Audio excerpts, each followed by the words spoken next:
Hallelujah, price lord. ಕರ್ತನಾದ ಯೇಸು ಕ್ರಿಸ್ತನ ನಾಮದಲ್ಲಿ ನಮ್ಮೆಲ್ಲ ಸಹೋದರ ಸಹೋದರಿಯನ್ನ ವಂದಿಸ್ತೇವೆ. ನೀವೇನು ನಮ್ಮ ಚಾನಲ್ ಅನ್ನ ಮೊದಲನೇ ಬಾರಿಗೆ ವೀಕ್ಷಿಸುತ್ತಿರುವುದಾದ್ರೆ ದಯವಿಟ್ಟು ಸಬ್ಸ್ಕ್ರೈಬ್ ಮಾಡ್ಕೊಳ್ಳಿ, ಲೈಕ್ ಮಾಡಿ, ಶೇರ್ ಮಾಡಿ, ಹಾಗೂ ನಿಮ್ಮ ಪ್ರಾರ್ಥನಾ ಮನವಿಗಳನ್ನು ನಮಗೆ ಕಮೆಂಟ್ ಮೂಲಕವಾಗಿ ತಿಳಿಸಬಹುದಾಗಿದೆ. ನಿಮಗೆ ಕೌನ್ಸಿಲಿಂಗ್ ಬೇಕಾದಲ್ಲಿ ಕೆಳಗೆ ಕೊಟ್ಟಿರುವಂಥ ವಾಟ್ಸಪ್ ನಂಬರನ್ನು ಹಾಗೂ ಗ್ರೂಪ್ಗಳನ್ನು ಸಂಪರ್ಕಿಸಬಹುದು. ಹಾಗೂ ಮುಂಜಾನೆಯ ಸಮಯದಲ್ಲಿ ದೇವರ ವಾಕ್ಯವನ್ನು ವೀಕ್ಷಿಸಲು ವರ್ಡ್ ಆಫ್ ಟ್ರೂತ್ ಎಂಬ ಯೂಟ್ಯೂಬ್ ಚಾನಲ್ನ ಮೂಲಕವಾಗಿ ಪ್ರತಿದಿನ ಮುಂಜಾನೆಯ ಸಮಯದಲ್ಲಿ ಅಲ್ಲಿ ನೀವು ವಾಕ್ಯಗಳನ್ನು ಕೇಳಬಹುದು. ಕರ್ತನು ನಿಮ್ಮನ್ನು ಆಶೀರ್ವದಿಸಲಿ. ಇಂದಿನ ಸಂದೇಶ ಭಾಗ ಯಾವುದಾಗಿದೆ ಅಂದರೆ, ನಾವು ಆರಾಧಿಸುವಾಗ ಸೈತಾನನ ಎಲ್ಲ ಬಲಗಳು ಕರ್ತನ ನಾಮದಲ್ಲಿ ಮುರಿಯಲ್ಪಡುವಂಥದ್ದಾಗಿದೆ. ನಾವು ಆರಾಧಿಸಬೇಕು. ಎಷ್ಟೋ ಜನರ ಜೀವಿತದಲ್ಲಿ ಪ್ರಾರ್ಥನೆಯನ್ನು ಮಾಡ್ತಾರೆ, ದೇವರ ವಾಕ್ಯವನ್ನು ಓದ್ತಾರೆ, ಆದರೆ ದೇವರೊಟ್ಟಿಗೆ ಪರ್ಸನಲ್ ಲೈಫಲ್ಲಿ ಅಂದರೆ ಅವರ ವೈಯಕ್ತಿಕವಾದ ಜೀವಿತದಲ್ಲಿ ದೇವರನ್ನ ಆರಾಧಿಸುವಂತಹ, ದೇವರನ್ನ ಸ್ತುತಿಸುವಂಥ ಅನುಭವಗಳು ಎಷ್ಟೋ ಜನರಲ್ಲಿ ಕಡಿಮೆ ಇರ್ತದೆ. ಕೆಲವರು ತುಂಬ ಪ್ರಾರ್ಥನೆ ಮಾಡ್ತಾರೆ, ಅದು ಒಳ್ಳೆಯದೇ. ಅದೇ ರೀತಿಯಾಗಿ ನಾವು ಆರಾಧನೆಯನ್ನು ಮಾಡಬೇಕು. ಬರೀ ಆರಾಧನೆ ಅಂತ ಹೇಳುವಾಗ ಒಂದು ಸಭೆಯಾಗಿ ಕೂಡಿ ಬಂದಾಗ ಮಾತ್ರ ನಾವು ಆರಾಧಿಸುವುದಲ್ಲ, ಎಲ್ಲ ಸಮಯದಲ್ಲೂ ನಾವು ನಮ್ಮ ಕರ್ತನನ್ನ ನಮ್ಮ ವೈಯಕ್ತಿಕ ಜೀವಿತದಲ್ಲಿ ಮೊದಲು ಆರಾಧಿಸಬೇಕು. ಹಾಗೆ ಆರಾಧಿಸುವಾಗ ನಮ್ಮ ಜೀವಿತದಲ್ಲಿ ಅನೇಕ ಕಾರ್ಯಗಳನ್ನ, ಬದಲಾವಣೆಗಳನ್ನ ಕಾಣಬಹುದಾಗಿದೆ. ಆರಾಧಿಸುವಾಗ ದೇವರು ನಮ್ಮನ್ನ ಮುಟ್ಟುವಾತನಾಗಿದ್ದಾನೆ, ಸ್ಪರ್ಶಿಸುವಾತನಾಗಿದ್ದಾನೆ, ಆತನ ಪ್ರಸನ್ನತೆಯನ್ನು ನಾವು ಅನುಭವಿಸಬಹುದಾಗಿದೆ. ಅಷ್ಟು ಮಾತ್ರ ಅಲ್ಲ, ಆರಾಧಿಸುವಾಗ ನಮ್ಮ ಹೃದಯಗಳು ಕರ್ತನಿಗೆ ನಾವು ಒಪ್ಪಿಸಿಕೊಡಲು ಸಹಾಯಕರವಾಗ್ತದೆ.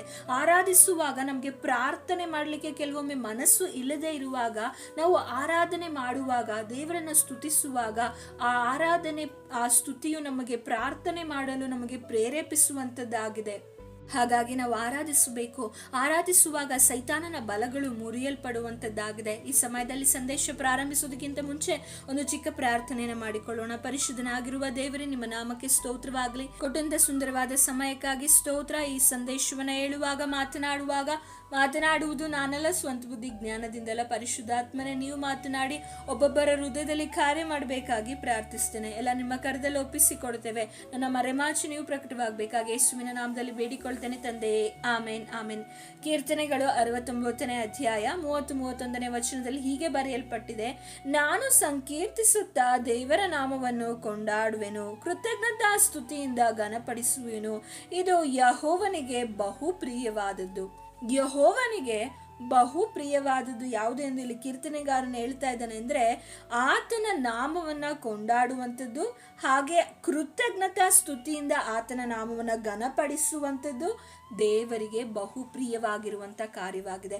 ನಾವು ಯಾವಾಗ ದೇವರಿಗೆ ಬಹು ಪ್ರಿಯವಾಗಿರುವ ಕಾರ್ಯಗಳನ್ನು ಮಾಡ್ತೇವೆ, ಈ ಕಾರ್ಯವನ್ನು ಮಾಡ್ತಾ ಇದ್ದವನು ಯಾರಂದ್ರೆ ದಾವೀದನು ತನ್ನ ಜೀವಿತದಲ್ಲಿ ದೇವರಿಗೆ ಬಹು ಪ್ರಿಯವಾಗಿರುವಂತಹ ಆತನ ನಾಮವನ್ನು ಕೊಂಡಾಡ್ತಾ ಇದ್ದನು. ಹಾಗೆ ಕೃತಜ್ಞತೆಯ ಸ್ತುತಿಯನ್ನ ಹೇಳಿ ಆತನನ್ನ ಘನಪಡಿಸ್ತಾ ಇದ್ದನು. ತಾನು ಅರಸನಾಗಿದ್ರೂ ಕೂಡ ದೇವರನ್ನ ಸಂತೋಷಗೊಳಿಸುವುದು ಹೇಗೆ ಎಂದು ದೇವರಲ್ಲಿ ಪ್ರಾರ್ಥನೆಯನ್ನ ಮಾಡಿ ಆತನು ತಿಳಿದುಕೊಂಡಿದ್ದನು. ದೇವರಿಗೆ ಮೆಚ್ಚುಗೆಯಾದದ್ದು ಏನೆಂಬುದನ್ನ ತಿಳಿದುಕೊಂಡು ಆತನು ಮಾಡ್ತಾ ಇದ್ದನು. ಅದಕ್ಕೆ ಈ ರೀತಿಯಾಗಿ ಬರೆಯುತ್ತಾನೆ: ಸ್ತುತಿಸುವುದೇ ಆತನಿಗೆ ಮೆಚ್ಚುಗೆಯಾದದ್ದು. ಪ್ರೀತಿಯ ಸಹೋದರ ಸಹೋದರಿಯರೇ, ದೇವರು ಚಿನ್ನವನ್ನೋ ಬೆಳ್ಳಿಯನ್ನೋ ಅಥವಾ ಬಲಿಯನ್ನೋ ಮನುಷ್ಯನಿಂದ ಎದುರು ನೋಡ್ತಾ ಇಲ್ಲ. ಆತನನ್ನ ಸ್ತುತಿಸುವ ಸ್ತುತಿಯನ್ನ ಮಾತ್ರ ಎದುರು ನೋಡುವ ಆತನಾಗಿದ್ದಾನೆ. ನೀವು ಅದಕ್ಕೆ ವಾಕ್ಯದಲ್ಲಿ ಹೇಳಲ್ಪಡ್ತದೆ: ಆಕಾಶ ನನಗೆ ಸಿಂಹಾಸನ, ಭೂಮಿ ನನಗೆ ಪಾದಪೀಠ, ಇದರಲ್ಲಿರುವ ಸಮಸ್ತವು ನನ್ನದೇ, ನೀವು ನನಗೆ ಏನನ್ನ ಕೊಡ್ತೀರಾ ಎಂದು ವಾಕ್ಯ ಹೇಳ್ತದೆ. ನಾವು ಆತನಿಗೆ ಕೊಡ್ಲಿಕ್ಕೆ ಸಾಧ್ಯವಾಗಿರುವಂಥದ್ದು ಸ್ತೋತ್ರವು, ಸ್ತುತಿಯು, ಆರಾಧನೆಯೂ ಆಗಿದೆ. ದೇವರು ನಮ್ಮನ್ನು ಸೃಷ್ಟಿ ಮಾಡಿರುವಂಥದ್ದು ನಾವು ಆತನನ್ನ ಆರಾಧಿಸಬೇಕು, ಆತನನ್ನ ಕೀರ್ತಿಸಬೇಕು, ಆತನನ್ನ ಘನಪಡಿಸಬೇಕು, ಗೌರವಿಸಬೇಕು. ಬರೀ ಬಾಯಿ ಮಾತಿನಲ್ಲಿ ಗೌರವ ಕೊಟ್ಟು ಬಾಯಿ ಮಾತಿನಲ್ಲಿ ಆರಾಧಿಸುವುದಲ್ಲ, ನಮ್ಮ ಜೀವಿತದ ಮೂಲಕವಾಗಿ ಯಾವಾಗಲೂ ನಾವು ಆರಾಧನೆ ಎಂದು ಹೇಳುವುದಾದ್ರೆ ಒಂದು ಹಾಡನ್ನ ಹೇಳುವುದೋ ಅಥವಾ ಕೆಲವು ಪದಗಳನ್ನು ಹೇಳುವಂಥದ್ದು ಅಲ್ಲ. ಆರಾಧನೆ ಎಂಬುವಂಥದ್ದು ನಮ್ಮ ಜೀವಿತದಿಂದ ಕರ್ತನನ್ನ ಗೌರವಿಸಬೇಕು.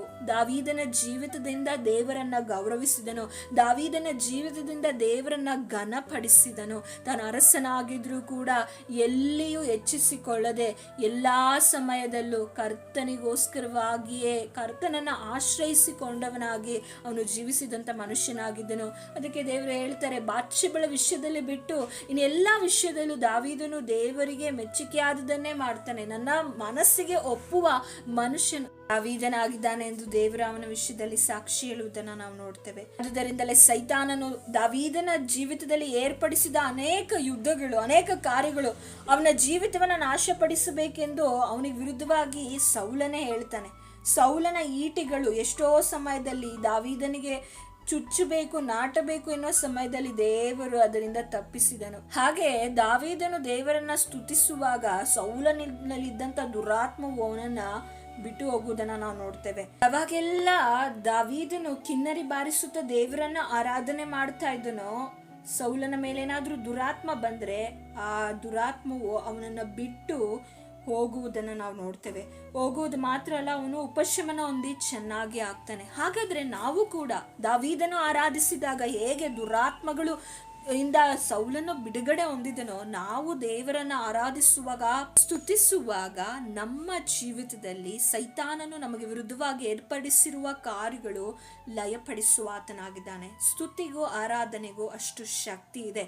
ಪೌಲಶೀಲರು ಸೆರೆಮನೆಗಳಲ್ಲಿ ಸ್ತುತಿ ಪದಗಳನ್ನು ಆಡಿ ದೇವರನ್ನ ಆರಾಧಿಸ್ತಾರೆ. ಆಗ ಅವರ ಕೈಗಳಲ್ಲಿದ್ದಂಥ ಬೇಡಿಗಳು ಕಳಚಿ ಬೀಳ್ತದೆ, ಕದಗಳು ತೆರೆಯಲ್ಪಡ್ತದೆ, ಸರಪಣಿಗಳು ಕಳಚಿ ಬೀಳುವುದನ್ನ ನೋಡ್ತೇವೆ. ನಮ್ಮ ಜೀವಿತದಲ್ಲಿ ಸೈತಾನನು ಹಾಕಿರುವಂತ ಎಲ್ಲ ಸರಪಣಿಗಳು ಕಳಚಿ ಬೀಳಬೇಕು, ಅಸ್ಥಿವಾರಗಳು ತೆರೆಯಬೇಕೆಂದ್ರೆ ಅನೇಕ ಪಾಪದ ಸರಪಣಿಗಳಲ್ಲಿ ಅನೇಕರು ನೀವು ಇಂದು ಹಾದು ಹೋಗ್ತಾ ಇದ್ದೀರಾ. ಆದ್ರೆ ದಯಮಾಡಿ ದೇವರನ್ನ ಸ್ತುತಿಸಿರಿ, ದೇವರನ್ನ ನೀವು ಆರಾಧಿಸಿರಿ.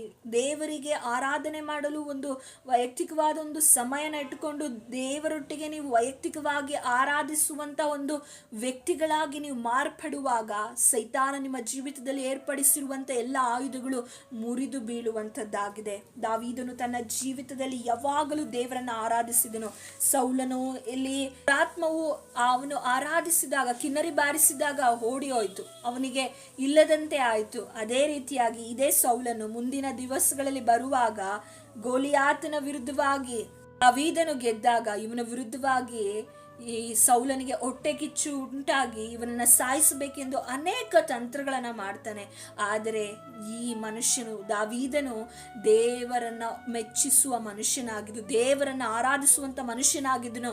ಸೈತಾನನು ಅವನ ಸಂತತಿಯನ್ನ, ಅವನ ಜೀವಿತವನ್ನ ನಾಶಪಡಿಸಬೇಕೆಂದು ಅನೇಕ ಕಾರ್ಯಗಳನ್ನ ಮಾಡಿದಾಗಿಯೂ ದೇವರು ಅವನೊಟ್ಟಿಗಿದ್ದು ಅವನಿಗೆ ಬರುತ್ತಾ ಇರುವಂತ ಎಲ್ಲ ಆಯುಧಗಳ ವಿರುದ್ಧವಾಗಿ ದೇವರು ಜಯವನ್ನ ಕೊಡ್ತಾ ಇದ್ರು. ಯಾಕೆಂದ್ರೆ ಈ ಮನುಷ್ಯನು ದೇವರ ಮನಸ್ಸನ್ನು ಒಪ್ಪುವಂತ ಕೆಲಸವು ಏನು, ಕಾರ್ಯ ಏನೋ, ಆತನ ಚಿತ್ತವೇನೋ, ಆತನ ಮಾರ್ಗವೇನೋ ಎಂದು ಹೇಳಿ ಆತನನ್ನು ಯಾವಾಗಲೂ ಸ್ತುತಿಸಿ ಆತನಿಗೆ ಮೆಚ್ಚುಗೆ ಆದದ್ದನ್ನೇ ಮಾಡುವಂತ ಮನುಷ್ಯನು ಆಗಿದನು. ಆತನನ್ನೇ ಮಹಿಮೆ ಪಡಿಸಬೇಕೆಂದು ಆಶಿಸ್ತಾ ಇದ್ದನು. ಅದು ಪೂರ್ಣ ಮನಸ್ಸಿನಿಂದ, ಪೂರ್ಣ ಹೃದಯದಿಂದ, ಪೂರ್ಣ ಬಲದಿಂದ ಆತನನ್ನ ಪ್ರೀತಿಸಬೇಕು, ಆತನನ್ನ ಮಹಿಮೆ ಪಡಿಸಬೇಕೆಂದೇ ದಾವೀದನು ಯಾವಾಗಲೂ ಎದುರು ನೋಡ್ತಾ ಇದ್ದನು. ಇವತ್ತು ನಾವು ಯಾವುದನ್ನ ಎದುರು ನೋಡ್ತಾ ಇದ್ದೇವೆ?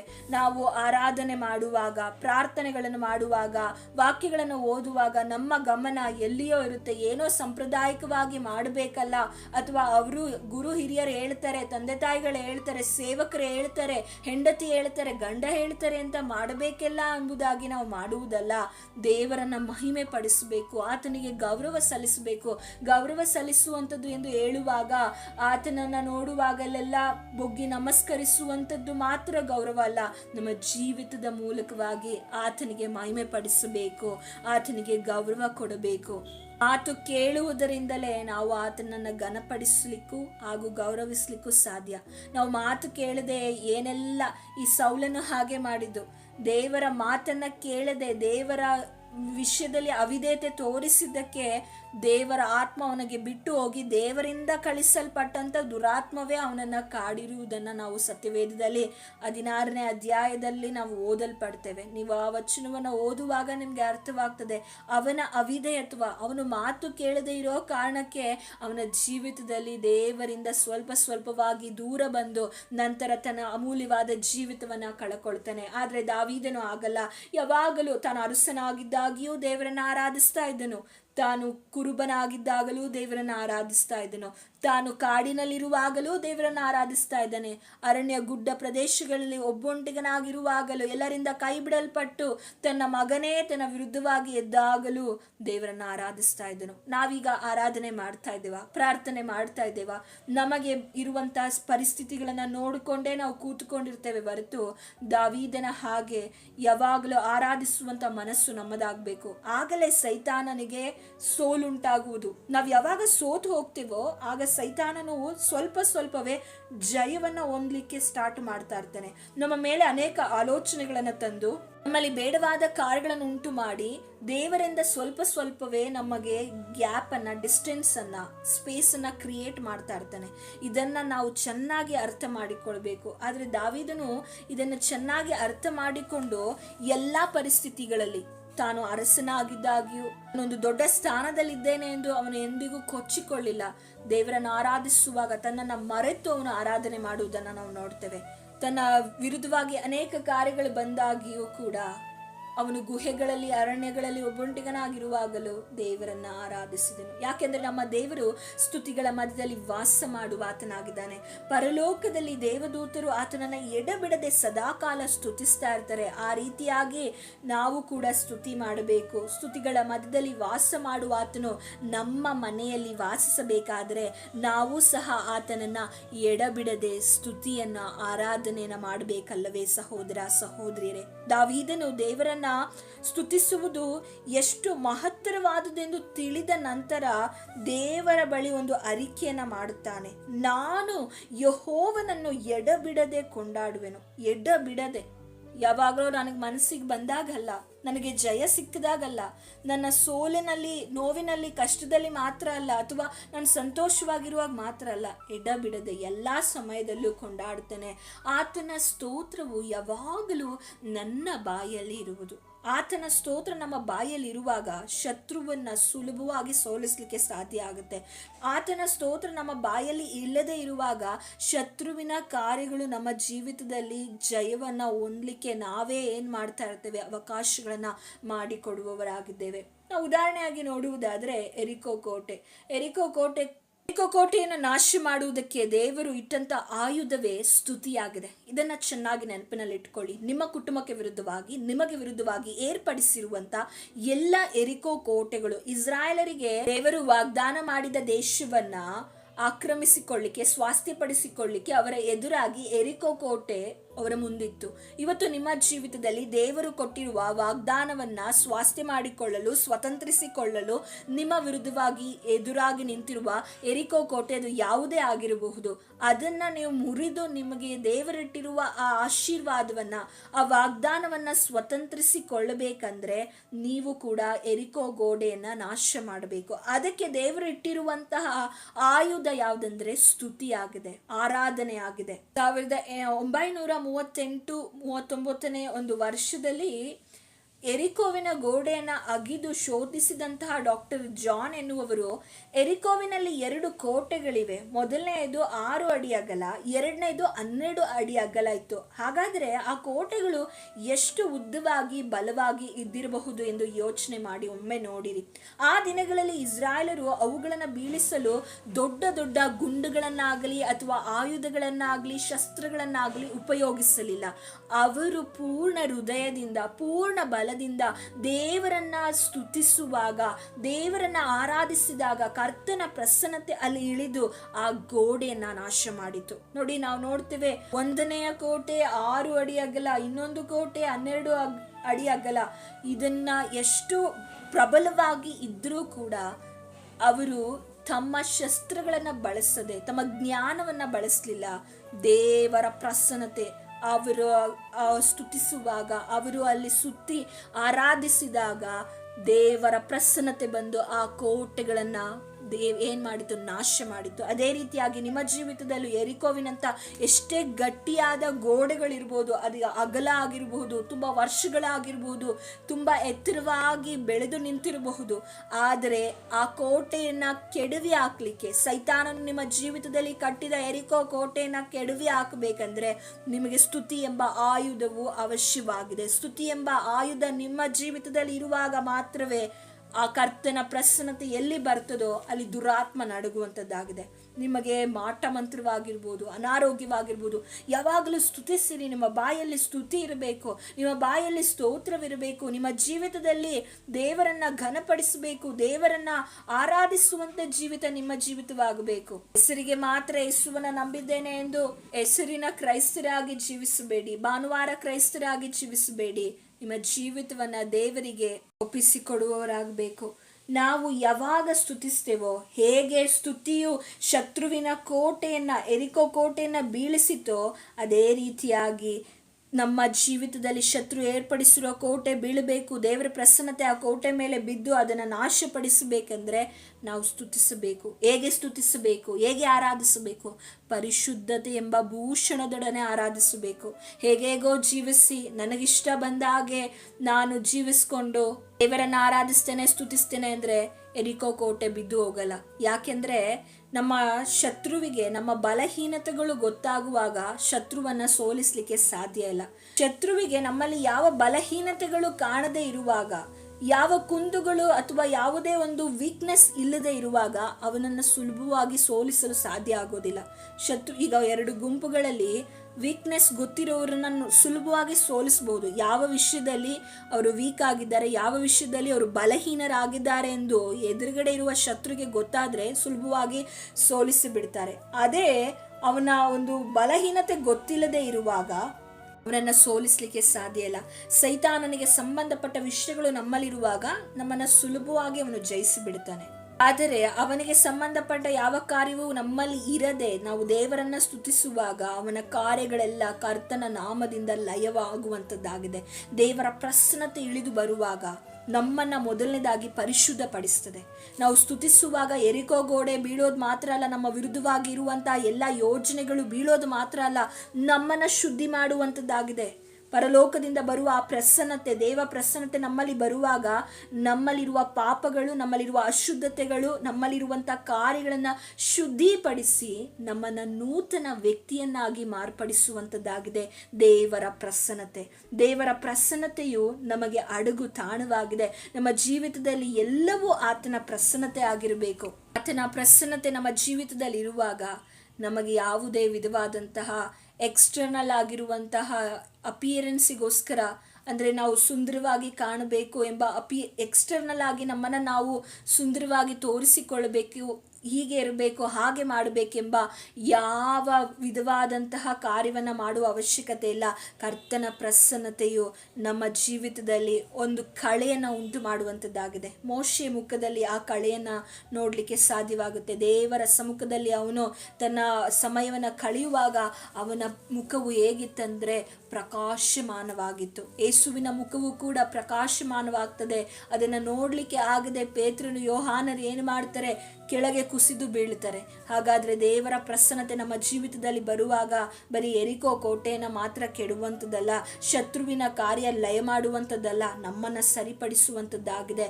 ನಮ್ಮ ನಂಬಿಕೆಗಳನ್ನು ಉಜ್ಜೀವನ ಪಡಿಸುವಂಥದ್ದಾಗಿದೆ. ನಮ್ಮ ಆತ್ಮಕ್ಕೆ ಬಲ ಕೊಡುವಂಥದ್ದಾಗಿದೆ. ಇವತ್ತು ಎಷ್ಟೋ ಜನರು ನೀವು ಸೋತು ಹೋಗಿರ್ಬೋದು, ಕಣ್ಣೀರಿನಲ್ಲಿರ್ಬೋದು, ಪ್ರಯಾಸದಲ್ಲಿರ್ಬೋದು.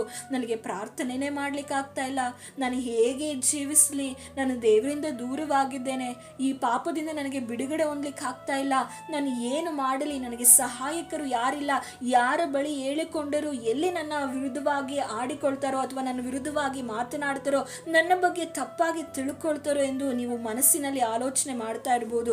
ಆದರೆ ನೀವು ಆರಾಧಿಸಿದ್ರೆ ಖಂಡಿತವಾಗಿಯೂ ದೇವರ ಪ್ರಸನ್ನತೆ ನಿಮ್ಮನ್ನು ಬದಲಿಸುವಂಥದ್ದಾಗಿದೆ. ದೇವರು ಕರುಣಾಮಯನು, ದಯಾಸಾಗರನು, ಹಾಗೆ ಪರಿಶುದ್ಧನೂ ಆಗಿದ್ದಾನೆ. ಪರಿಶುದ್ಧತೆ ಇಲ್ಲದೆ ಇರುವ ಕಡೆ ದೇವರು ಬರೋದಿಲ್ಲ. ಪರಿಶುದ್ಧನಾಗಿರುವಂಥ ದೇವರು ಪಾಪಿಯಾದ ನಮ್ಮನ್ನು ಪರಿಶುದ್ಧಪಡಿಸಿ ನಮ್ಮಲ್ಲಿ ವಾಸಿಸುವ ಆತನಾಗಿದ್ದಾನೆ. ಅದಕ್ಕಾಗಿ ಯೇಸು ಕ್ರಿಸ್ತನು ತನ್ನ ರಕ್ತವನ್ನು ನಮಗೋಸ್ಕರ ಕೊಟ್ಟಿದ್ದಾನೆ. ಆ ರಕ್ತವು ನಮ್ಮ ಪಾಪಗಳನ್ನು ಪರಿಹರಿಸಿ ನಮ್ಮ ಬಲಹೀನತೆ, ನಮ್ಮ ನೋವು, ನಮ್ಮ ರೋಗಗಳು ಎಲ್ಲವನ್ನು ಹೊತ್ತುಕೊಂಡಿರುವ ಯೇಸುವಿನ ಪ್ರಸನ್ನತೆ, ಸಹೋದರ ಸಹೋದರಿಯರೇ, ನೀವು ಆರಾಧಿಸುವುದಾದರೆ ಈ ಸಮಯದಲ್ಲಿ ನಿಮ್ಮ ಮೇಲೆ ಇಳಿದು ಬರುವಂಥದ್ದಾಗಿದೆ. ನಿಮ್ಮ ಮೇಲೆ ಬರುವಾಗ ನೀವು ಬಲವನ್ನು ಹೊಂದುತ್ತೀರಾ, ನಿಮ್ಮ ಜೀವಿತವು ಬದಲಾಗ್ತದೆ, ನೀವು ಅನೇಕರಿಗೆ ಸಾಕ್ಷಿ ಆಗ್ತೀರಾ. ಹಾಗೆ ನಿಮ್ಮ ಜೀವಿತದ ಮೂಲಕ ದೇವರನ್ನ ಮಹಿಮೆ ಪಡಿಸಲು, ಘನಪಡಿಸಲು, ದೇವರಿಗೆ ಕೀರ್ತಿ ತರಲು ನಿಮ್ಮ ಜೀವಿತವು ಕರ್ತನಿಂದ ಉಪಯೋಗಿಸಲ್ಪಡುವಂಥದ್ದಾಗಿದೆ. ಅಪೊಸ್ತಲನಾದ ಪೌಲನು ನಮಗೆ ಒಳ್ಳೆಯ ಆಲೋಚನೆಯನ್ನ ನೀಡುವುದನ್ನು ನಾವು ನೋಡ್ತೇವೆ. ನಮ್ಮ ಕರ್ತನಾಗಿರುವ ಯೇಸು ಕ್ರಿಸ್ತನ ನಾಮದಲ್ಲಿ ಯಾವಾಗಲೂ ಎಲ್ಲದಕ್ಕೂ ತಂದೆಯಾದ ದೇವರನ್ನ ಸ್ತುತಿಸಬೇಕಂತೆ. ಸ್ತುತಿಸಿರಿ ಎಂದು ಎಫೆಸಿಯ 5:20 ಹೇಳುತ್ತದೆ. ಎಲ್ಲದಕ್ಕೂ ದೇವರಿಗೆ ನಾವು ಸ್ತೋತ್ರ ಮಾಡಬೇಕು. ಈ ರೀತಿ ಮಾಡುವುದೇ ದೇವರಿಗೆ ಚಿತ್ತವಾಗಿದೆ ಎಂದು 1 ಥೆಸಲೋನಿಕ 5:18 ಓದಿಕೊಳ್ಳೋಣ.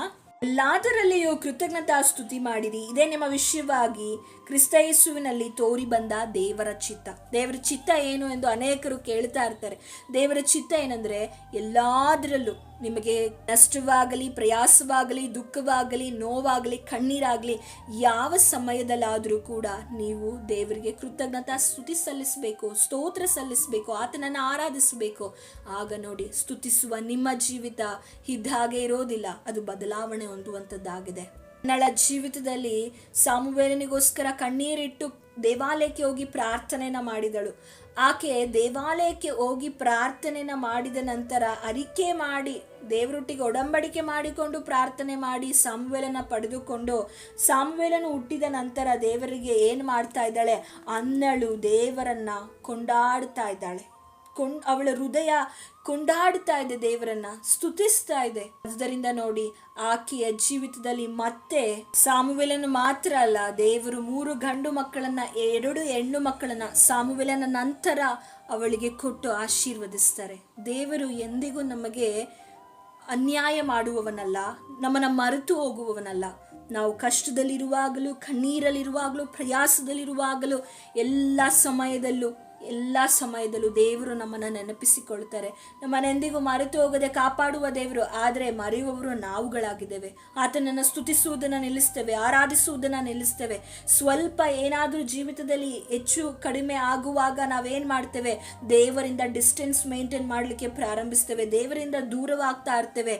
ನಮ್ಮ ಸ್ವಂತ ಬುದ್ಧಿ ಮೇಲೆ, ನಮ್ಮ ಸ್ವಂತ ಆಲೋಚನೆಗಳ ಮೇಲೆ ಆಧಾರ ಮಾಡಿಕೊಳ್ಳಿಕ್ಕೆ ಪ್ರಾರಂಭಿಸ್ತೇವೆ. ಆದರೆ ಯಾವ ಮನುಷ್ಯನು ಎಲ್ಲ ಸಮಯದಲ್ಲೂ ಎಲ್ಲದರಲ್ಲಿಯೂ ಕರ್ತನನ್ನ ಸ್ತುತಿ ಮಾಡ್ತಾನೋ, ಆರಾಧನೆ ಮಾಡ್ತಾನೋ, ಯೋಬನ ಜೀವಿತದಲ್ಲಿ ನೋಡಿ, ಎಲ್ಲ ಸಮಯದಲ್ಲೂ ಅವನು ದೇವರನ್ನ ಸ್ತುತಿಸಿದನು. ಅದಕ್ಕೆ ಅವನ ಜೀವಿತ, ಅವನ ತಲೆಮಾರುಗಳು, ಅವನ 4 ತಲೆಮಾರುಗಳನ್ನು ನೋಡಿ ಅವನ ಜೀವಿತದಲ್ಲಿ ಕರ್ತನಲ್ಲಿ ಅವನು ನಿದ್ರೆ ಹೊಂದುತ್ತಾನೆ. ಅವನಿಗುಂಟಾದ ಬಾಧೆಯಲ್ಲಿ, ಕಷ್ಟದಲ್ಲಿ, ವೇದನೆಯಲ್ಲಿ, ಅನೇಕರ ಚುಚ್ಚು ಮಾತುಗಳಲ್ಲಿಯೂ ಕೂಡ ಎಲ್ಲದರಲ್ಲೂ ದೇವರಿಗೆ ಸ್ತುತಿ ಮಾಡಿದನು. ಅವನು ಹೇಳ್ತಾನೆ, ನಾನು ಒಳ್ಳೆಯದನ್ನು ಮಾತ್ರ ದೇವರಿಂದ ನಾವು ಪಡೆದುಕೊಳ್ಬೇಕು, ಕೆಟ್ಟದ್ದನ್ನು ಪಡೆದುಕೊಳ್ಬಾರ್ದು. ದೇವರೇ ಕೊಟ್ಟನು, ದೇವರೇ ತೆಗೆದುಕೊಂಡನೆಂದು ದೇವರಿಗೆ ಸ್ತೋತ್ರ ಮಾಡ್ತಾ ಇದ್ದಾನೆ. ಈ ಸ್ತೋತ್ರ ನಮ್ಮ ಬಾಯಲ್ಲಿ ಯಾವಾಗಲೂ ಬರಬೇಕು. ಈ ಸ್ತುತಿ ಯಾವಾಗಲೂ ಬರುವಾಗ ಸೈತಾನನ ಕಾರ್ಯಗಳು ನಮ್ಮ ಜೀವಿತದಲ್ಲಿ ಲಯವಾಗುವಂಥದ್ದಾಗಿದೆ, ಬಲಗಳು ಮುರಿಯಲ್ಪಡುವಂಥದ್ದಾಗಿದೆ. ಇದನ್ನು ನಿಮ್ಮ ಜೀವಿತದಲ್ಲಿ ಅಳವಡಿಸಿಕೊಂಡು ನೋಡಿರಿ, ಅದರ ಶಕ್ತಿ ನಿಮಗೆ ಗೊತ್ತಾಗ್ತದೆ. ಆರಾಧನೆಯ ಶಕ್ತಿ ಸಾಮಾನ್ಯವಾದದ್ದಲ್ಲ. ಅನೇಕ ಭಕ್ತರ ಜೀವಿತಗಳು, ಅನೇಕ ದೇಶಗಳು, ಸಭೆಗಳಲ್ಲಿ ಉಜ್ಜೀವನ ಕಂಡದ್ದು ಇದೇ ರೀತಿಯಾಗಿ.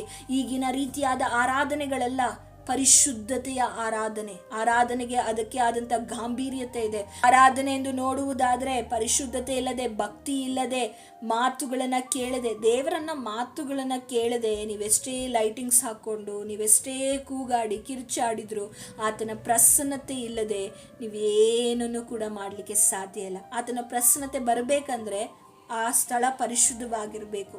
ಪರಿಶುದ್ಧವಾಗಿರುವಾಗಲೇ ದೇವರು ಬರುವಂಥದ್ದು. ಆದರೆ ಪಾಪಿಯಾದ ನಾವುಗಳು ಆತನ ಪ್ರಸನ್ನತೆಗೆ ನಮ್ಮ ಜೀವಿತದಲ್ಲಿ ನಾವು ಕಾಣಬೇಕಂದ್ರೆ ನಾವು ಅದನ್ನು ಒಪ್ಪಿಸಿಕೊಟ್ಟು, ಪಶ್ಚಾತ್ತಾಪ ಪಟ್ಟು, ಆತನ ಮಾತಿಗೆ ಕಿವಿಗೊಟ್ಟು, ಆತನ ಆದಿಯಲ್ಲಿ ನಾವು ನಡೆಯುವುದಾದರೆ, ನಮ್ಮ ಜೀವಿತವನ್ನು ಸಂಪೂರ್ಣವಾಗಿ ಸಮರ್ಪಿಸುವುದಾದರೆ, ದೇವರು ಖಂಡಿತವಾಗಿಯೂ ಆತನ ಪ್ರಸನ್ನತೆಯು ನಮ್ಮ ಮಧ್ಯದಲ್ಲಿ ಇಳಿದು ಬರ್ತದೆ. ಆ ಪ್ರಸನ್ನತೆ ನಮ್ಮನ್ನು ಪರಿಶುದ್ಧಪಡಿಸಿ ನಮ್ಮ ಜೀವಿತದಿಂದ ಅನೇಕರಿಗೆ ಒಳ್ಳೆಯ ಸಾಕ್ಷಿಗಳನ್ನು, ಹಾಗೆ ಒಳ್ಳೆಯ ಸುಗಂಧ ವಾಸನೆ ನಮ್ಮ ಜೀವಿತದಿಂದ ಉಂಟಾಗುತ್ತೆ. ಕೆಲವರಿಗೆ ಸ್ವಭಾವಗಳನ್ನು ಬದಲಾಯಿಸಿಕೊಳ್ಳಿಕ್ಕೆ, ಕೆಲವೊಂದು ಕಾರ್ಯಗಳನ್ನು ಬಿಡಲಿಕ್ಕೆ ಮನಸ್ಸಿಲ್ಲ.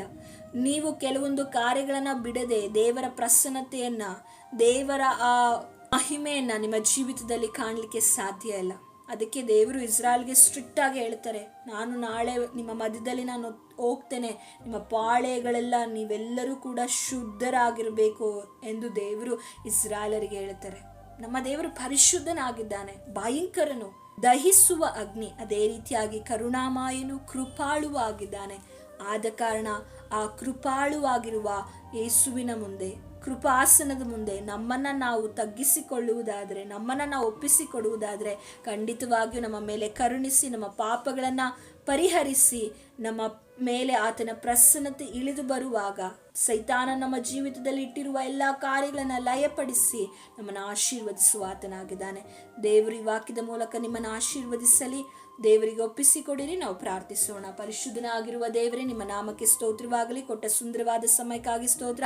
ಅನೇಕ ವಿಷಯಗಳನ್ನು ಈ ದಿನದಲ್ಲಿ ನಾವು ಧ್ಯಾನಿಸಿದ್ದೇವೆ. ಈ ವಿಷಯವನ್ನು ದೇವರೇ ನಮ್ಮ ಜೀವಿತದಲ್ಲಿ ನಾನು ಹಾಗೂ ಇದನ್ನು ಕೇಳ್ತಾ ಇರುವಂಥ ನಮ್ಮೆಲ್ಲ ಸಹೋದರ ಸಹೋದರಿಯರು ಅಳವಡಿಸಿಕೊಳ್ಳಿಕ್ಕೆ ನಮಗೆ ಕೃಪೆನ, ನಿನ್ನ ಬಲವನ್ನು ಅನುಗ್ರಹಿಸು ದೇವರೇ. ಎಲ್ಲ ನಿಮ್ಮ ಕರದಲ್ಲಿ ಒಪ್ಪಿಸಿಕೊಡುತ್ತಾ ಯೇಸುವಿನ ನಾಮದಲ್ಲಿ ಬೇಡಿಕೊಳ್ತೇವೆ ತಂದೆ. ಆಮೇನ್ ಆಮೇನ್. ದೇವರು ನಿಮ್ಮೆಲ್ಲರನ್ನ ಆಶೀರ್ವದಿಸಲಿ. Thanks for watching. God bless you.